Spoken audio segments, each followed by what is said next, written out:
$5 million emergency drive to help the Korean people. This money is needed more now than ever to help those poor people, a gallant race who has given everything in the past 3 years to victory. 1950년대 이 땅은 불길 속에서 신음하고 있었다. 전쟁의 포화가 온 나라를 집어삼켰고 수많은 사람들이 집을 잃고 가족을 잃었다. 1951년 4월 14일 제임스 에러드 벤 플리트 장군은 미 제8군 사령관으로 임명되었다. 그는 한국 전쟁이 한창 진행 중이던 한반도로 즉시 부임하였고 지휘권을 잡은 지 얼마 지나지 않아 한국 전쟁 최악의 패배로 기록된 현리 전투가 발생했다. 국군 3군단이 괴멸적인 패배를 당한 이 전투 이후 벤 플리트 장군은 국군의 전력을 재정비하기 위해 한국군 3군단을 해체하는 과감한 결정을 내린다. 그러나 그가 한반도에서 수행한 가장 중요한 결정은 전쟁의 판도를 바꾼 화력 운용 방식의 변화였다. 당시 중국 인민지원군은 막대한 병력을 동원한 인해 전술로 압박을 가했다. 한정된 병력으로 맞서야 했던 미군과 국군에게 있어 중공군의 물량 공세는 가장 큰 위협이었다. 이에 대응하기 위해 벤 플리트 장군은 기존의 제한된 화력 운용 방침을 과감히 변경했다. 그가 내린 결정은 Van Fleet Day of Fire이라 불리는 전략이다. 포탄 사용량을 무제한으로 허용하라. 포병 지원을 대폭 확대하여 중공군이 접근조차 하지 못하도록 만들어라.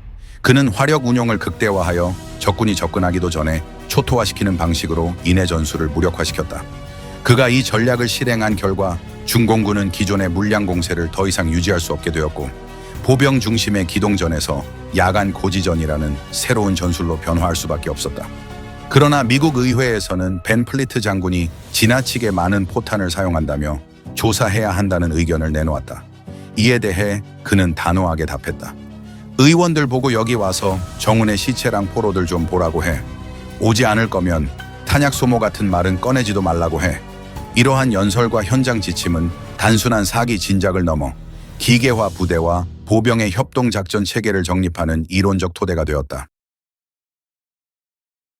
전쟁이 끝난 후 한국은 경제적으로 심각한 어려움을 겪고 있었다. 국토는 폐허가 되었고 생산시설은 파괴되었으며 국민들은 생계를 유지하기조차 힘든 상태였다. 1957년 한미우호협회 코리아 소사이티 창립 연설에서 그는 한국의 산업화는 자유진영의 경제적 모범이 될 것이라 선언하며 미국 기업의 투자를 촉구했다.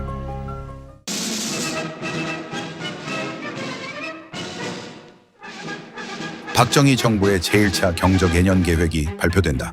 하지만 미국 정부는 한국을 단순한 원조 대상국으로 바라봤을 뿐 장기적인 경제 개발을 위한 지원에는 소극적이었다.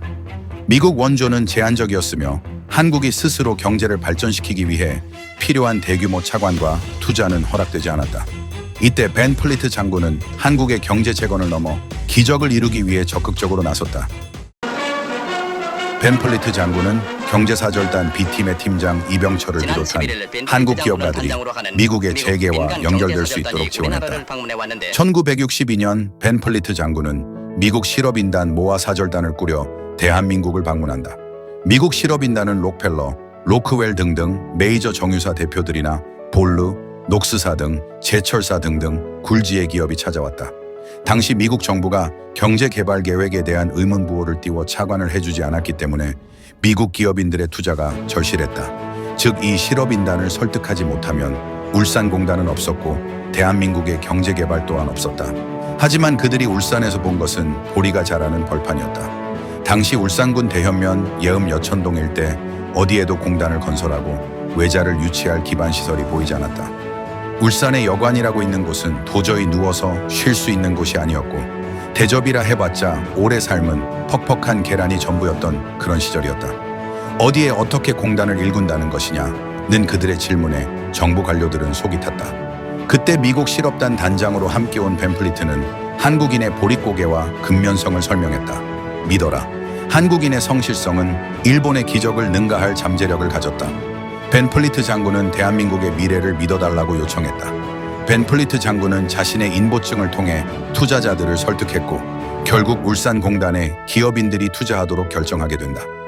이것은 울산공업단지 지정 50주년 기념식에서 오원철 전 청와대 경제수석의 인터뷰 내용이다. 오원철 수석은 정부로부터 동탑산업훈장과 산업포장을 받았으며 경제개발계획의 주도적 역할을 해 박정희 대통령에게 국보라는 평가를 받은 인물이다. 나를 칭찬해주는 말 같네요. 나도 그렇게 생각합니다. 하지만 무슨 감회 같은 건 없어요. 우리 같은 기술자들은 실패는 안 했으면 좋겠다는 생각으로 죽어라고 뛸 뿐입니다. 반은 맞고 반은 맞지 않는 얘기입니다. 1961년 혁명이 일어나기 전 민주당 정권 때부터 부정축제 기업인들에 대한 단죄가 시작됐습니다. 혁명 정부가 그들을 구속까지 하면서 조였지만 돈을 쌓아놓고 있는 기업인들은 없었습니다. 그래도 공장을 경영해 본 경험이 있는 사람은 그 사람들밖에 없었어요. 경제개발은 혁명 공약이었고 그래서 부정축제자로 지목된 기업인들에게 경제개발 계획을 설명하고 선택하라고 했습니다. 감옥에 가든지 경제개발을 돕든지 말입니다. 벤플리트 장군입니다. 풀려난 부정축제 기업인들은 혁명정부의 경제개발 계획에 적극 협력하기로 하고 경제재건 촉진회를 만들었습니다. 부정축제자들이 모여 협회를 만든다고 하면 꼴사 나오니까 부정축제 하지 않은 사람까지 합쳐서 만든 거죠. 그게 지금의 정영련입니다. 여하튼 그 사람들을 미국, 유럽으로 시차를 보냈는데 그때 미국 내 공장 시설을 둘러볼 수 있도록 도와준 사람이 바로 벤플리트 장군입니다. 벤플리트 장군은 미국 안에서 혁명을 지지한 유일한 인물입니다.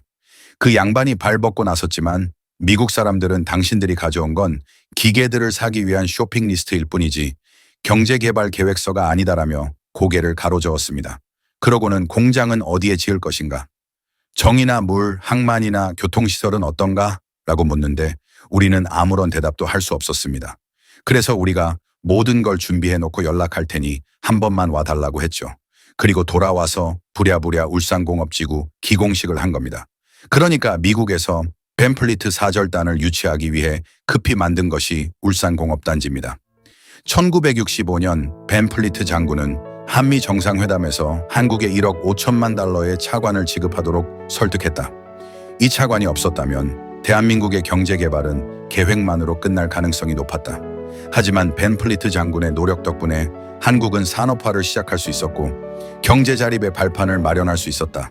그는 단순히 원조를 제공한 것이 아니라 한국이 스스로 성장할 수 있도록 현실적인 지원을 아끼지 않았다. 그가 없었다면 한국의 지금 같은 경제 성장은 꿈 같은 얘기가 되었을지도 모른다. 대한민국은 일어서기 위해 죽을 각오로 움직였으며 벤플리트 장군은 대한민국을 믿고 든든한 가교 역할을 한 것이다. 전쟁이 끝난 뒤에도 벤플리트 장군의 마음속 한국이 떠나지 않았다. 그의 머릿속에 떠올린 것은 전쟁으로 부모를 잃은 아이들이었다. 그는 전쟁 고아들을 돕기 위해 직접 나섰고 1000명 이상의 고아들을 제주도로 보내 보호받을 수 있도록 지원했다. 제주도 고아원 시찰 때 벤플리트 장군은 이 아이들이 한미 우위에 살아있는 증거가 될 것이라는 발언은 전후 세대의 교육 지원 정책으로 확장되어 주한미군의 자원봉사 체계에까지 영향을 미쳤다. 뿐만 아니라 벤플리트 장군은 미국 방송에 직접 출연해 한국 전쟁 이재민을 위한 기부금을 모금하기도 했다.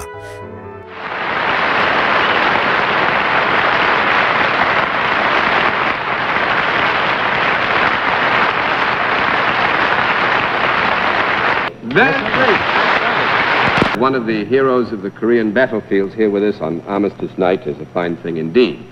But I know also in New York and giving your fine energies and abilities to something that's much dearer to you at the moment than warfare, the warfare on the battlefields, and I think you probably will do us all some good if you'd let us know something about it. Yes, Mr. Daly. I'm appearing here tonight on behalf of the American Korean Foundation Fund's $5 million emergency drive to help the Korean people.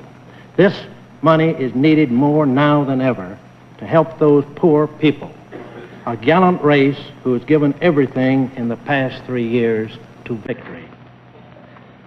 On Tuesday, July 28th, the President of the United States is appearing on the screens of 14,000 motion picture theaters, plus every television and radio station in the country on behalf of this fund. Of the American Korean Foundation. Yes. You need $5 million, and I think probably nobody knows quite as well as you do, General Van Fleet, how sorely that money is needed and how very much we have a duty to help these people who have sacrificed so much. 그는 단순한 군인이 아니다. 그는 대한민국을 위해 평생을 헌신한 위인이다. 그는 마지막으로 한국을 방문한 것은 1975년이었다. 88 서울 올림픽에도 참석하고 싶어 했지만 고령으로 인해 끝내 오지 못했다. 그는 생애 마지막까지 대한민국을 걱정했다. 1992년 그의 100세 생일 기념 행사에는 조지 부시 대통령, 콜린 파월 합참의장 등 많은 인사들이 참석했다. 그는 그해 9월 23일 향년 100세로 세상을 떠났고 알링턴 국립묘지에 안장되었다. 한국은 나의 또 다른 고향이다. 내가 돌아가야 할 고향이다. 그는 군인이었고 대한민국을 일으킨 조력자였으며 한 시대를 만든 인물이다. 그가 남긴 흔적은 지금도 대한민국의 역사 속에 살아있다. 벤 플리트 장군, 그는 대한민국의 위인이다.